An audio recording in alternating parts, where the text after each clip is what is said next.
Hello students, this is exercise number 11 of the Progressive Monthly Magazine, January 2022, on the speed of 100 words per minute. Start. The most important decision of the conference is the Declaration on World Peace and Cooperation. The nations assembled set out the principles which should govern relations between them and indeed the countries of the world as a whole. These are capable of universal application and are historic in their significance. We in India have in recent months sought to formulate the principles which should govern our relations with other countries and often spoken of them as the five principles. In the Bandung Declaration, we find the full embodiment of these five principles and the addition to them of elaborations which reinforce these principles.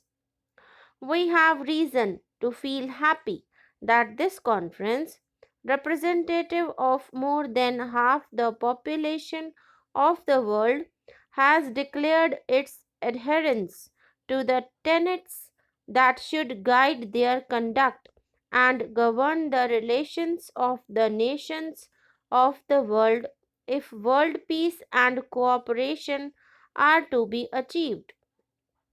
The House will remember that when the Panchsheel, as we have called them, emerged, they attracted much attention as well as some opposition from different parts of the world. We have maintained that they contain the essence of the principles of relationship which would promote world peace and cooperation. We have not sought to point to them as though they were divine commandments or as though there was a particular sanctity either about the number or about their formulation. The essence of them is the substance, and this has been embodied in the Bandung Declaration. Some alternatives had been proposed, and some of these even formulated contradictory positions.